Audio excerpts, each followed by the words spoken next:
Leo Landis awoke with a start, his heart pounding like a drum solo in an empty concert hall. For a moment, he lay there, disoriented, trying to reconcile the hazy remnants of a dream with the stark reality of his surroundings. The room was cold and sterile, illuminated by the harsh, unforgiving light of fluorescent bulbs that buzzed incessantly overhead.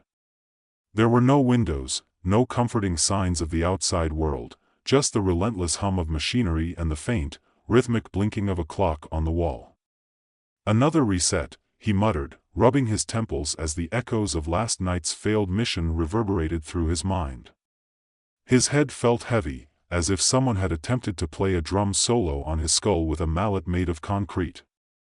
Leo pushed himself up from the rigid, metallic bed, his movements slow and uncoordinated, betraying his confusion and lingering pain. As he stood, the memories began to cascade back with the force of a tidal wave. The mission. The time travel. The endless cycle of failure and rebirth. He'd been here before, he was certain of it. Each reset brought him back to this exact moment, this very room, with all its antiseptic austerity and mechanical ambience. But why? And how many times had he been reborn into this temporal limbo? He glanced around, noting the sterile white walls and the absence of any personal belongings. It was a stark contrast to his previous lives, where each reset sometimes brought subtle changes, different gadgets, varying layouts, even slight shifts in the room's temperature. This time, nothing had changed. It was as if the universe itself was mocking him, refusing to grant him even the smallest variation. Leo's fingers traced the smooth surface of the clock, counting the seconds as they ticked away with maddening regularity. Time was his enemy, his captor, and yet it was also the key to his salvation. He had been a time traveler once, part of a clandestine organization dedicated to preserving the delicate threads of history. His mission was clear: prevent the catastrophic war that would lead to humanity's extinction.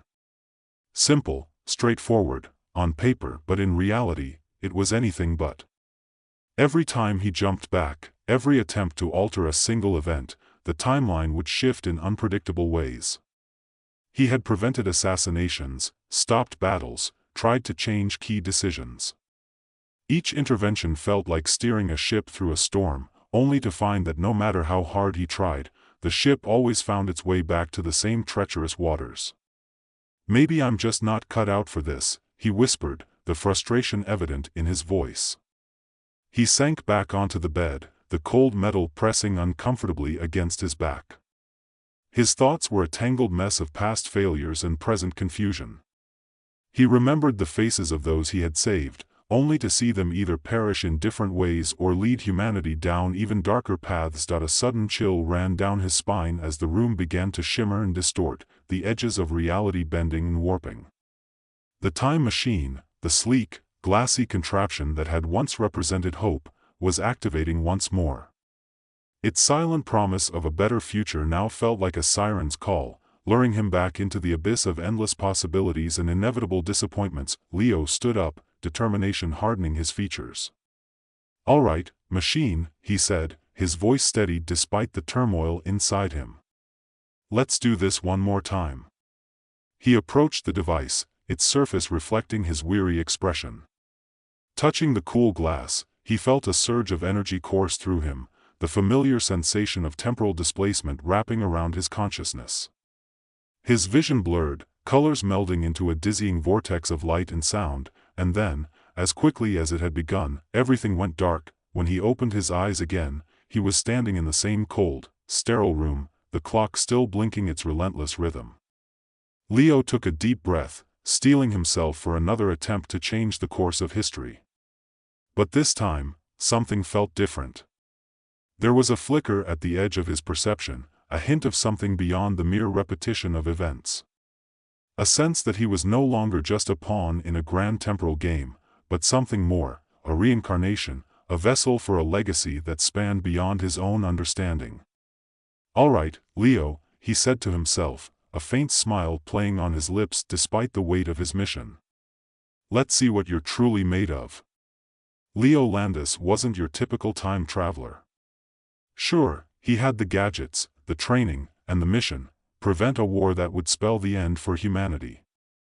But what set him apart was the unsettling truth he had uncovered during his countless resets. Each time he was reborn into this sterile room, memories from his past lives seeped into his consciousness, fragments of experiences that didn't quite fit together. Faces, places, emotions, all tangled in a web of time that he couldn't fully grasp. He glanced at his reflection in the polished surface of the time machine. His eyes were the same sharp blue, his hair the same unruly mess that always seemed to defy any attempt at order. But there was a weariness there, a depth that spoke of lifetimes of struggle and loss. Leo reached out, placing a hand on the cool glass, feeling the faint hum of energy that connected him to the timeline he was trying so desperately to fix. The mission parameters were clear: stop the assassination of Senator Evelyn Hart, a pivotal figure whose death was believed to ignite the flames of war. It was a simple enough target, or so it seemed. But history had a way of complicating simplicity, turning straightforward missions into labyrinthine quests fraught with unforeseen consequences. Leo's first jump had seemed promising. He had traveled back to the critical moment, intercepted the would-be assassin, and prevented the senator's death. For a brief moment, he felt a surge of hope as he watched the timeline shift, believing he had altered the course of history for the better. But when he returned to his time, the future he knew was still on the brink of annihilation. Only now, a different catalyst had emerged, more dangerous than before. Each subsequent jump had only deepened the mystery. Save one life, lose another. Prevent one event, trigger another catastrophe. The timeline was like a hydra, each change sprouting new threats that Leo couldn't have predicted. It was maddening, and the endless cycle was taking its toll on his psyche. As he stood there, contemplating his next move, a voice echoed in his mind, a voice he hadn't heard before, yet felt inexplicably familiar. Leo, you're not alone in this. Startled, he looked around, but the room remained empty. The voice was calm, authoritative, carrying a weight of knowledge that seemed both ancient and immediate. Who's there? Leo demanded, his frustration bubbling to the surface. Show yourself. The air shimmered again, and a figure began to materialize before him. Tall and imposing, with eyes that held the depth of countless lifetimes, the stranger exuded an aura of wisdom and sorrow. Do not be alarmed, the figure said, his voice resonating with a comforting cadence. I am Juno, a fellow traveler of time. Leo's skepticism flared. Another time traveler? Great. Just what I needed. Juno smiled gently. I understand your frustration, Leo. You seek answers, and perhaps, a way out of this endless cycle. Leo crossed his arms, eyeing Juno warily. And you have those answers? In a manner of speaking, Juno replied. But first, you must understand the true nature of your existence and the mission you're undertaking. Leo took a deep breath, the weight of his repetitive failures pressing down on him. I'm trying to stop a war that's supposed to end humanity. Every time I think I've changed something, it just shifts the problem somewhere else. I'm stuck in this loop, and I don't know if I'm making things better or worse. Juno nodded, his expression sympathetic. That's because the war you seek to prevent is not just a historical event, it's a lesson, a necessary part of humanity's evolution. By trying to stop it, you're interfering with the natural course of progress. Leo frowned, trying to wrap his mind around the concept. So, what am I supposed to do? Just watch humanity destroy itself? Not watch, but understand, Juno corrected. Your role is not to alter history, but to observe and learn. The repeated attempts to change the timeline have fractured your consciousness, blending memories from different iterations. You are, in essence, a reincarnation, a reborn entity tasked with gaining insight into the very nature of time and existence. Leo felt a chill run down his spine. Reincarnation? That's new. Juno placed a hand on Leo's shoulder, a gesture of solidarity. Yes, Leo. The organization you work for has been experimenting with the concept of reincarnation as a means to preserve knowledge and experience across different timelines. Your consciousness is recycled, each reset a new life with fragments of past lives' memories. This is why you feel trapped, why the memories keep resurfacing. Leo stared at Juno, absorbing the revelation. So, my endless resets? My failures and attempts to change history, they're all part of some grand experiment? In a way, Juno replied. The organization believed that by repeatedly attempting to alter the timeline, they could find a solution to prevent the war. But in doing so, they created a loop where your consciousness is eternally reborn, unable to break free until you reach a certain understanding. Leo sighed, the weight of his existence pressing down on him. And what happens when I finally understand? Juno's eyes softened. When you embrace the true nature of your mission and accept the lessons the timeline is trying to teach you, the cycle will end. You will no longer be bound by the resets, and humanity will find its own path without interference. Leo looked down, the enormity of his situation sinking in. So, I just have to let go? In a sense, Juno said gently. It's about acceptance. Recognizing that some events, no matter how tragic, are part of a larger tapestry. Your attempts to change them, though well-intentioned, only perpetuate the cycle. By letting go, you allow time to take its natural course, and in doing so, you free yourself from this endless loop. Leo closed his eyes, the concept both terrifying and strangely comforting. But what if I let go and things still end the way they were? What if the war still happens? Sometimes, even without interference, outcomes can remain the same, Juno acknowledged. But without your constant meddling, the lessons learned and the resilience built by humanity will be genuine. It's a path of growth, not avoidance. Leo opened his eyes, meeting Juno's steady gaze. And what about you? Are you also a reincarnation, or something else? Juno chuckled softly. In a way, I am. I was once like you, trapped in the cycle, trying to find a way out. It took time, understanding, and acceptance. Now, I guide others who find themselves in similar situations, helping them realize their purpose and break free. Leo felt a spark of hope igniting within him. So, you're here to help me end this loop? In part, Juno replied. But more importantly, I'm here to help you understand and embrace your role in the grand scheme of things. Only then can the cycle be broken. Leo took a deep breath, feeling a sense of clarity he hadn't experienced in what felt like an eternity. All right, Juno. Show me what I need to do. Juno smiled, a beacon of reassurance in the sterile room. First, we need to delve deeper into your memories, separate the fragments, and help you reclaim your true identity. Only then can you begin to see the bigger picture and make the choice that will ultimately set you free. As Juno began to guide him through the tangled web of his past lives, Leo felt a sense of purpose rekindling within him. The endless resets, the frustrations, the failures, they were all part of a journey toward understanding and acceptance. And maybe, just maybe, he could finally break free from the loop that had held him captive for so long. Leo sat in the center of the room, his mind swirling with the influx of memories that Juno was helping him untangle. Each memory was like a puzzle piece, scattered and disjointed, but slowly coming together to form a coherent picture of his existence. He saw flashes of different lives, one where he was a scientist pioneering time travel technology, another where he was a soldier fighting in the war he sought to prevent, and yet another where he was simply an ordinary man living a peaceful life.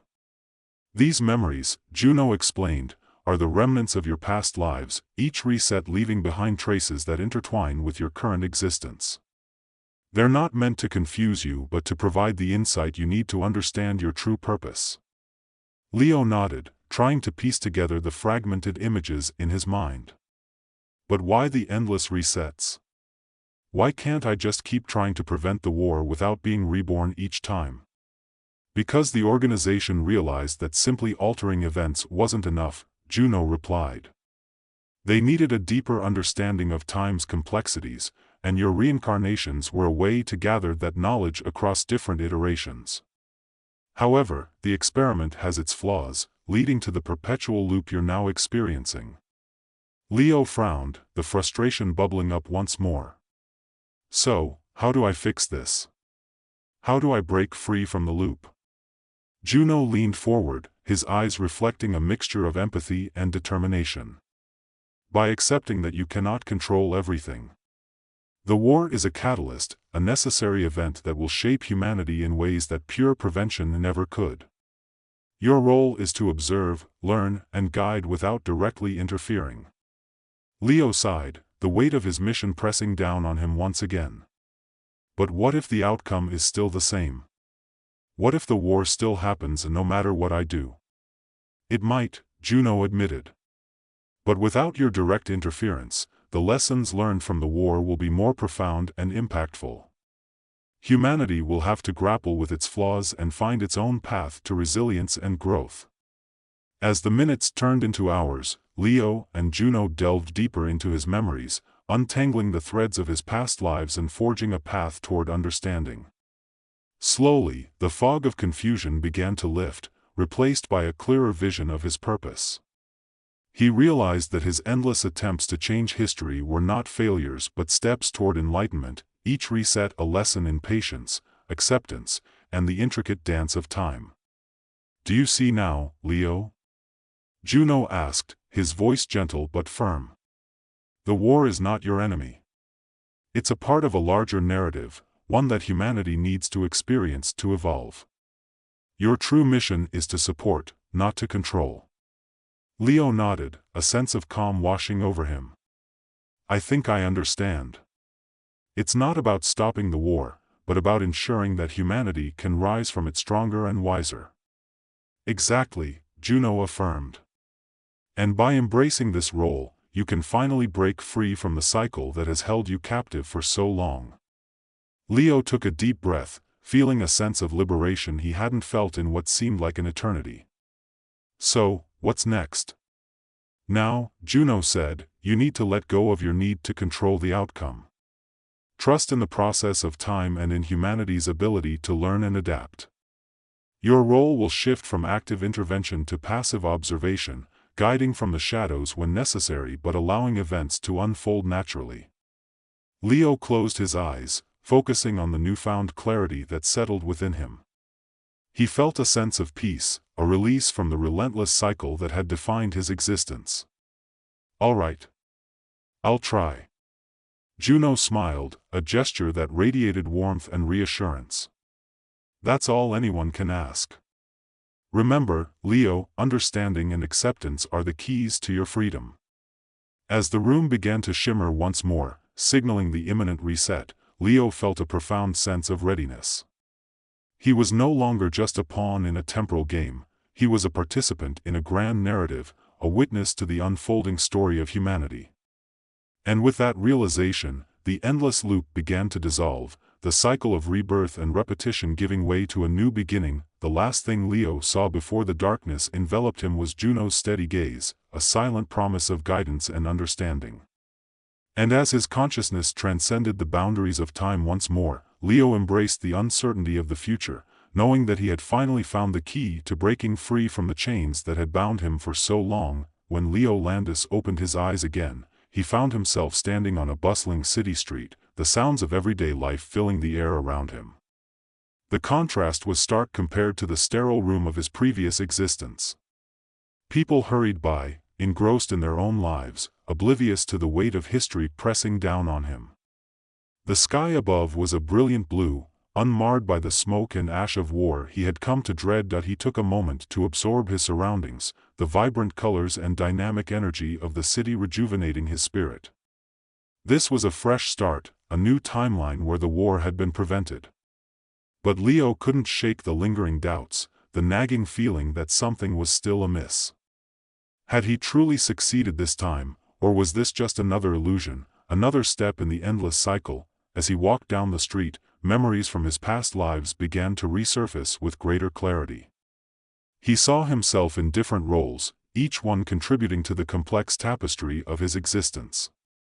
The scientist who had designed the time machine, the soldier who had fought valiantly, the ordinary man who had lived a peaceful life, all were parts of him, fragments of his soul scattered across time. A sudden commotion caught his attention. A group of people had gathered around a street performer, a juggler tossing flaming torches into the air with mesmerizing skill. Leo watched for a moment, the sight bringing a smile to his face.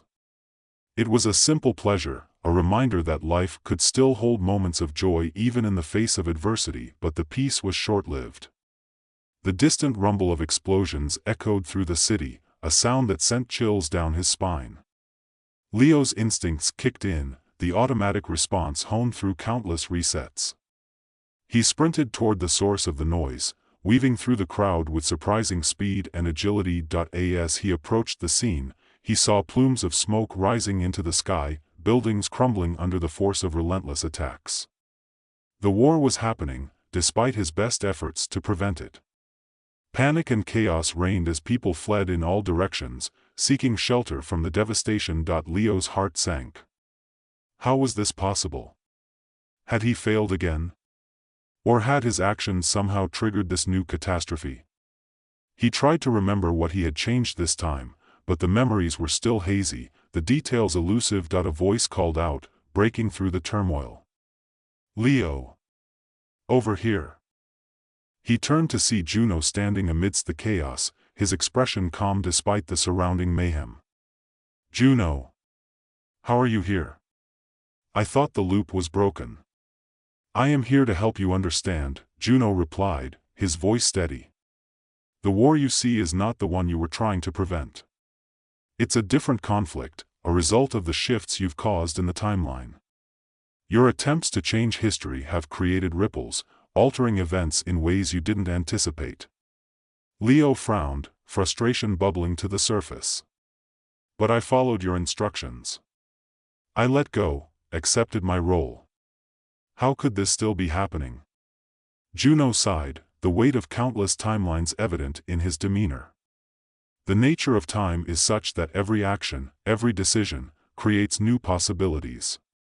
Even with your acceptance, certain events were bound to occur. The key is not to try to prevent every conflict, but to guide humanity toward resilience and understanding. Leo looked around, the destruction a stark reminder of the consequences of his actions. So, what am I supposed to do now? Juno placed a hand on his shoulder, a gesture of reassurance. You must continue to observe, to learn, and to guide when necessary. The path of time is ever-changing, and your role is to ensure that humanity can adapt and survive, regardless of the challenges they face. Leo took a deep breath, the enormity of his mission settling over him once more. All right. I'll keep trying. But I need to understand where I went wrong this time. Juno nodded.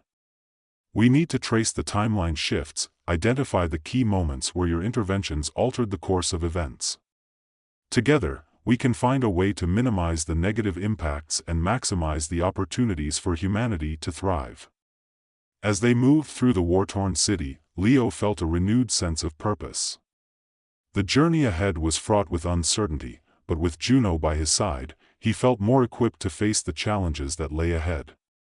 Each step they took was a step toward unraveling the complexities of time, a journey toward understanding the true nature of his existence and the role he was destined to play in the grand tapestry of history. The days turned into weeks as Leo and Juno navigated the shifting timelines, each jump back and forth revealing new layers of complexity and nuance. They delved into pivotal moments in history, carefully analyzing the cause and effect of each intervention. Leo began to see patterns, subtle threads that connected seemingly disparate events, revealing the intricate web of time that he had once thought he could control. One evening, as the sun set over the war-torn city, casting long shadows across the rubble-strewn streets, Leo and Juno sat atop a crumbling building, overlooking the chaos below. The air was thick with the scent of smoke and the distant sounds of conflict, a constant reminder of the stakes they were dealing with. Do you ever wonder if there's a point where all of this makes sense? Leo asked, his voice tinged with exhaustion and frustration. After all these resets, all these attempts to change history, do you think it will ever add up? Juno gazed out into the horizon, the fading light reflecting in his eyes. Time is not a linear path, Leo. It's a vast, intricate network of possibilities and outcomes. Each reset, each change, contributes to the overall balance, even if it doesn't seem that way in the moment. It's like a symphony, each note, no matter how discordant, plays a part in the greater harmony. Leo sighed, running a hand through his hair. I want to believe that. I really do. But sometimes it feels like I'm just chasing shadows, trying to catch something that's always just out of reach. Juno placed a hand on his shoulder, offering silent support. Patience, Leo. Understanding takes time. And so does acceptance. Trust in the process, and trust in yourself. You're stronger than you realize. As the night deepened, the two time travelers sat in companionable silence, each lost in their own thoughts. Leo pondered Juno's words, the wisdom and insight they carried. He began to realize that his journey wasn't just about preventing a single event or altering a specific timeline, it was about understanding the very essence of time itself and his place within it. The following weeks were a whirlwind of activity as they worked to stabilize the timeline, making subtle adjustments to prevent major catastrophes while allowing smaller, more manageable events to unfold naturally. Leo grew more confident in his role, finding a delicate balance between intervention and observation. He learned to anticipate the ripple effects of his actions, minimizing unintended consequences and fostering resilience within the fabric of history. One day, as they stood on the brink of another critical juncture, Leo felt a surge of determination. They were approaching a pivotal moment where the outcome of the war could tip in either direction, and the stakes were higher than ever. This is it, he said, his voice steady. The moment where everything could change. Juno nodded, his expression calm. Yes. We need to ensure that this event unfolds in a way that fosters unity and understanding, rather than division and conflict. Leo took a deep breath, focusing his mind on the task at hand. He reached out, feeling the familiar hum of temporal energy coursing through him, and prepared to make his intervention. But this time, something felt different. There was a sense of clarity, a deeper understanding of the interconnectedness of events that guided his actions. As he executed the carefully calculated adjustments, he felt a sense of satisfaction, a subtle shift in the timeline that signaled progress. The war still loomed on the horizon, but the path leading to it was now paved with opportunities for reconciliation and growth. Leo and Juno exchanged a glance, a silent acknowledgement of their hard-won progress, but just as they began to breathe a sigh of relief, the room around them shimmered once more, the fabric of time twisting and contorting in ways that defied logic. Leo felt a familiar sense of disorientation, the pull of the time machine tugging at his consciousness. Before he could react, he was engulfed in darkness once again, the world around him dissolving into a vortex of light and sound. When he opened his eyes, he found himself back in the sterile room, the clock still blinking its relentless rhythm. But something was different. The memories were clearer, more coherent, and the sense of purpose he had struggled to find now burned bright within him. Another reset, he thought, but this time, it didn't feel like a curse. It felt like a stepping stone, a necessary part of his journey toward understanding and acceptance. He rose from the bed with renewed determination, ready to continue his mission with the wisdom he had gained. As he approached the time machine, he felt a surge of confidence. The endless cycle was no longer a prison but a path to enlightenment. He touched the cool glass, feeling the energy surge through him, and prepared to make his next jump. This time, he wasn't driven by desperation or frustration but by a deep-seated understanding of his role and the nature of time itself. "All right, machine," he said, his voice steady and resolute. "Let's continue the journey." With a final breath, Leo embraced the unknown, stepping into the vortex of time with a sense of peace and purpose. The journey was far from over, but for the first time, he felt truly ready to face whatever lay ahead, confident in his ability to navigate the complexities of time and fulfill his destiny. As Leo journeyed through the myriad timelines, he began to notice subtle patterns emerging from the chaos. The threads of history, once tangled and disjointed, now formed a tapestry that he could comprehend. Each reset, each intervention, was like a brushstroke on a vast canvas, contributing to a larger masterpiece that was still being painted. One particularly vivid timeline brought him to a world where the war had been prevented years ago. The cities were thriving, technology had advanced beyond his wildest dreams, and humanity seemed to be on the brink of a golden age. But as he explored further, he discovered underlying tensions, political unrest, economic disparities, and the ever-present threat of environmental collapse. It was a utopia with cracks, a reminder that no society is perfect and that challenges are an inherent part of progress. Leo realized that preventing the war had not eradicated conflict but merely shifted its focus. The lessons he had learned were clear. Conflict is not a singular event but a recurring theme in human history, each iteration offering new opportunities for growth and understanding. Juno appeared beside him, his presence a comforting constant amidst the shifting timelines. Do you see now, Leo? The war was never the sole focus. It was a symbol, a representation of the deeper issues that humanity must confront and overcome. Leo nodded, absorbing the wisdom in Juno's words. So, it's not about stopping a specific war but about fostering a mindset that can handle conflict constructively. Exactly, Juno affirmed. Your role is to guide, to inspire, to help humanity develop the tools and the resilience needed to navigate their challenges. The war is just one of many tests along the way. As they continued their journey, Leo began to adopt this broader perspective. He focused less on preventing specific events and more on empowering individuals and communities to address their own conflicts and build a more harmonious society. He introduced ideas subtly, encouraged dialogues, and supported innovations that promoted peace and understanding. Months turned into years, and Leo's influence spread quietly but profoundly. He witnessed the gradual transformation of societies, the slow but steady shift toward cooperation and empathy. The war, while still present in some timelines, became less destructive, more of a catalyst for positive change rather than total annihilation, but with each success came new challenges.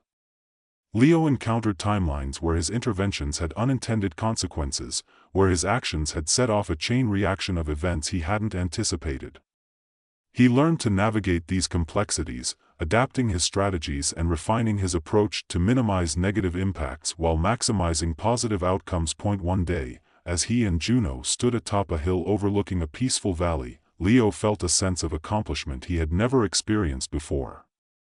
The sun was setting, casting a warm, golden glow over the landscape, and the air was filled with the sounds of laughter and life. "We're making progress," he said, a smile spreading across his face. "People are starting to change, to see things differently. It feels like we're finally making a real difference." Juno nodded, his eyes reflecting the fading light. "Yes, Leo. But remember, the journey is far from over. Time is an ever-evolving force, and there will always be new challenges to face and lessons to learn." Leo took a deep breath, feeling the weight of his mission lifting. "I understand. It's not about achieving a perfect timeline but about fostering growth and resilience, allowing humanity to navigate its own path." "Precisely," Juno agreed. "And by doing so, you fulfill your true purpose, breaking free from the cycle that once held you captive." As the sun dipped below the horizon, casting the valley into twilight, Leo felt a profound sense of peace and fulfillment. He had come to understand the true nature of his existence, the intricate dance of time, and his role within it. The endless resets, the frustrations, the trials, they were all part of a grand journey toward enlightenment and acceptance. With Juno by his side, Leo was ready to face whatever lay ahead, confident in his ability to navigate the complexities of time and guide humanity toward a brighter, more harmonious future. And as the stars began to twinkle in the night sky, Leo embraced the unknown, knowing that his journey was far from over but that he was no longer alone in his quest. "That I was lost in the maze of glass and steel, but she never stopped talking. Miriam." Her voice was steady, no tremor, no quiver.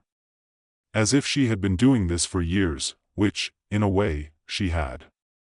We'd been through a few things together already, but this was the first time I was seeing her so, at home. "You're thinking too much, Ben," she said, pulling me out of my head. "That's your problem, you know. You always think. But it doesn't help." I glanced over at her. She was walking just ahead of me now, pulling us both deeper into the vastness of the building, away from the entrance. Her black boots clicked against the polished floors, and her long coat flared behind her. I kept my pace steady, but my eyes were on her. Her confidence was an energy I wasn't used to. "I've got a lot of questions," I said, finally. The words felt too heavy, too loud in this place. Miriam didn't look back at me, not yet. But she knew what I was about to say. Her hands were still in her pockets, her shoulders relaxed. "Questions are fine," she said, her voice smooth as velvet, "but answers? Answers are for people who've stopped asking. You haven't stopped, Ben. That's why we're here." "Right." I couldn't stop myself from half smiling. Maybe it was her tone, maybe it was how she made everything sound so simple, but nothing about this was simple. The building had changed since I'd last been here. The old, creaky elevators had been replaced with sleek, mirrored panels that seemed to open into infinity. The walls themselves felt like they were alive, breathing in sync with us, reflecting us back with odd, fractured clarity. "You still don't get it, do you?" Miriam's voice broke through my thoughts again. This time, she slowed down to match my pace, just a little. "You're still thinking like the guy who came here 5 years ago. You're thinking like someone who doesn't understand how far we've come." I stared at the walls around us as if they might hold the answer. They weren't just mirrors anymore. They were windows. No. More like portals. "How far we've come?" I asked, my voice low. "I don't know if I follow." She finally turned, her eyes locking onto mine with that strange, unsettling intensity. "You will." And then, she led me toward an enormous door, so tall and wide it felt like it belonged to a different era, a different world. She didn't stop. She didn't pause. She pushed it open, and the air inside was thick, heavy, and electric. "After you," she said, her voice now a mere whisper. That I hesitated. Something deep in my chest stirred. This was it. I wasn't sure what it was, but I knew it was the point of no return. That I stepped inside. The room wasn't like anything I could have expected. It wasn't even a room, really. More like a cavern. There was a faint hum in the air, not unlike the sound of a million voices, but too quiet to make out. The walls here were entirely different, pulsating, shifting colors, like they were alive. Or like they wanted to be alive. Miriam stepped in beside me, unbothered by the strangeness, as if she had been here 1,000 times before. "This," she said, gesturing with her hand, "this is where it all happens. Where things change." I swallowed hard. "And what exactly happens here?" She didn't answer immediately, but her gaze swept the space, as if searching for something, maybe even something that wasn't there. "You ever wonder," she said quietly, "what it would be like to stop pretending? To stop playing by all the rules everyone expects you to follow?" I frowned. "I think about it sometimes." Her lips curled up at the edges. "I don't think you do, Ben. Not really. If you did, you wouldn't still be here." I felt a cold rush of unease, like the floor was shifting under me. "What do you mean?" She turned to me then, her expression unreadable. "You've been fighting it for years. Your whole life. You're a rebel, Ben. But you don't know what you're rebelling against." I took a step back. Her words felt too close to something I didn't want to acknowledge. I didn't want to hear it. "Not yet." "What are you saying?" I asked, my voice barely a whisper. Miriam gave me a long look, and for a moment, it felt like she was seeing right through me. "You think you're running away from something, but you're really running towards it." I laughed nervously, but there was no humor in it. I couldn't breathe. This was it. This was the moment I'd been dreading, the moment when everything started to break open, when everything I thought I knew started to collapse. "What is it, Miriam?" I demanded, my voice stronger now, demanding something, anything, to ground me. "What's waiting for me here?" For the first time, Miriam seemed uncertain. Her eyes flickered away for a moment, then came back to mine. "You'll see." I stepped forward, drawn by something I couldn't quite name. The air inside this cavernous space seemed to hold me, pulling me deeper into its pulse, its hum, until it felt like the walls themselves were whispering. Then, just as suddenly, the hum stopped and I froze, the walls stopped shifting, the colors ceased their endless dance. Everything went still. "Is this it?" I asked, my voice hollow. "Is this the part where everything starts to make sense?" She didn't answer, not with words. Instead, she raised her hand, and as if on cue, the room around us began to change again. First, the walls seemed to disintegrate into shards, floating in midair like fragments of broken glass. Then, a beam of light shot up from the floor, illuminating a figure in the center of the room that I couldn't make out who it was at first. The figure was tall, shadowed, a silhouette in the harsh light. Then it stepped forward into the beam, and my heart stopped. It was me, not a reflection. Not a trick of the light. But me. Standing there, eyes wide, staring back at myself. I stumbled backward, barely keeping my balance. Miriam was still beside me, her eyes watching the scene unfold with a quiet, detached interest. "I don't understand," I muttered, struggling to find my words. "How is this even possible?" Miriam was calm. Too calm. "It's not about understanding, Ben.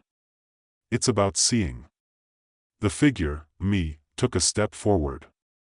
Its eyes locked onto mine, and I felt an overwhelming sensation of familiarity, like I knew it, had known it, for my entire life. "Do you see now?" Miriam asked softly, her voice almost drowned out by the pounding of my own heart. I didn't answer.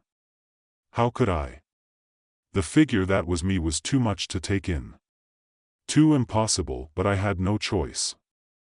I had to face it.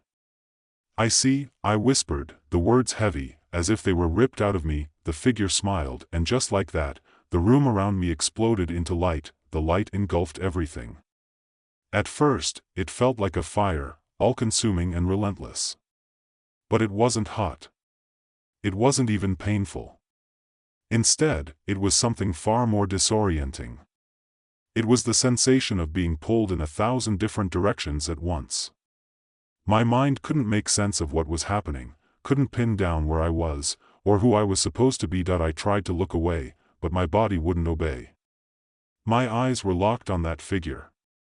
My reflection, no, not a reflection. Him.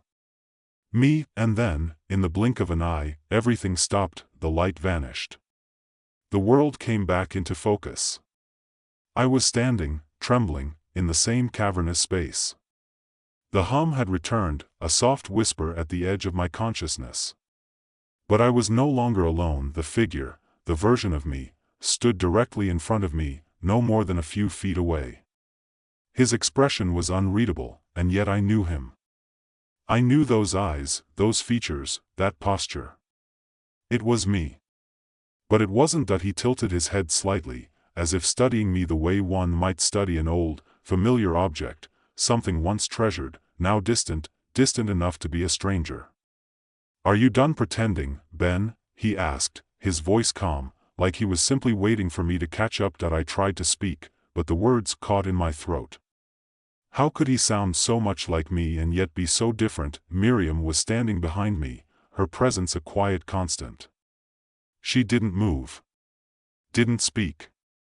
She just watched, her gaze flickering between me and him. The figure, me, stepped closer, his eyes never leaving mine. He didn't need to move faster, it was as if time bent itself for him. He was already here. "What do you want from me?"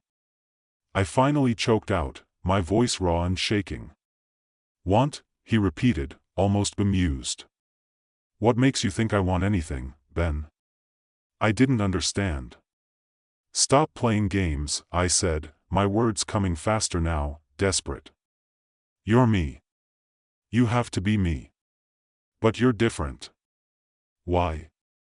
What are you? What do you want?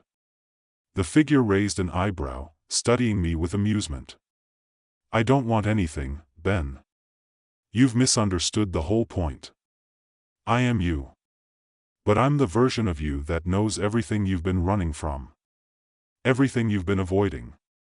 I shook my head, backing away, as if creating distance between us would somehow untangle the mess in my mind. I don't know what you're talking about. Miriam's voice broke in, steady as ever. You never do, Ben. You never do. I turned to her, confusion and anger bubbling inside me. What's she talking about? This isn't real.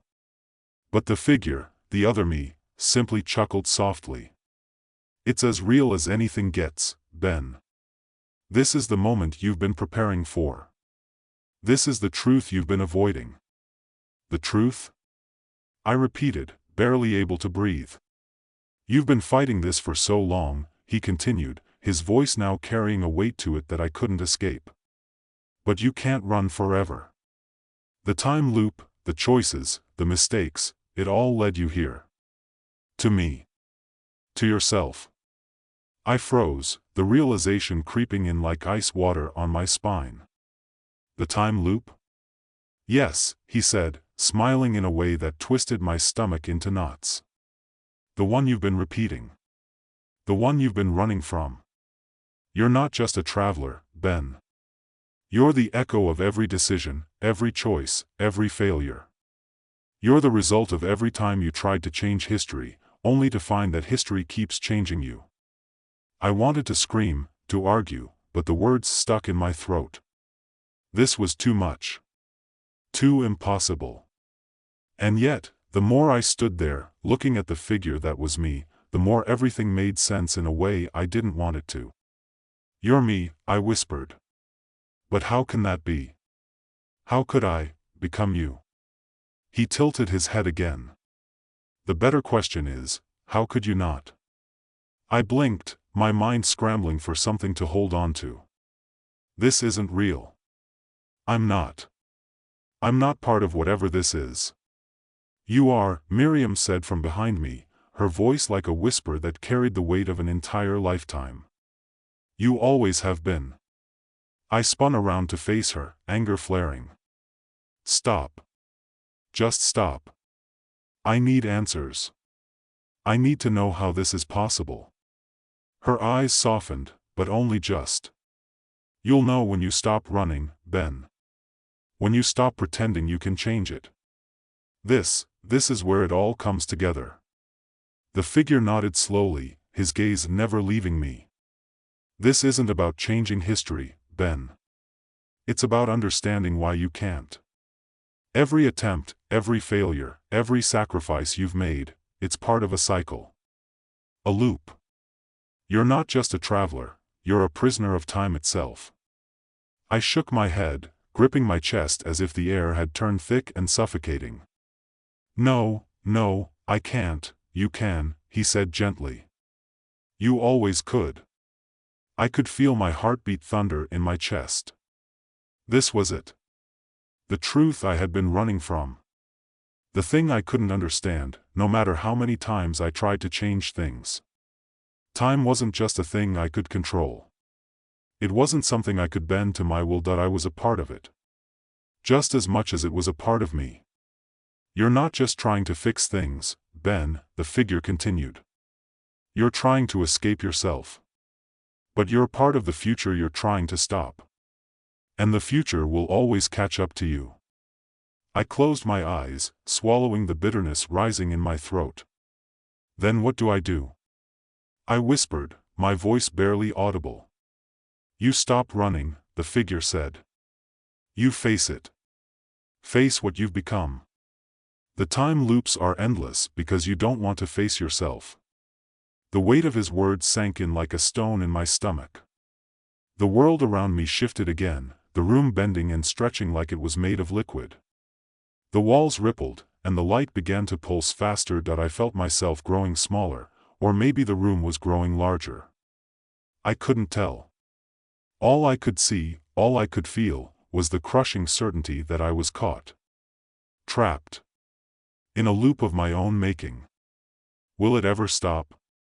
I asked. Will this ever end? Miriam stepped forward, her hand resting gently on my shoulder. No, Ben. Not until you understand that the ending was never in your control. It was always about the choices you make along the way. And the one choice you haven't made yet? To stop trying to outrun yourself. I stared at her, the words sinking in, unraveling something inside me. This wasn't a battle I could win. Not by changing the past. Not by fighting against time. The fight was within me. It had always been that I took a long breath, letting it fill my lungs, and then I did something I hadn't done in years. I stopped running. The story concludes here.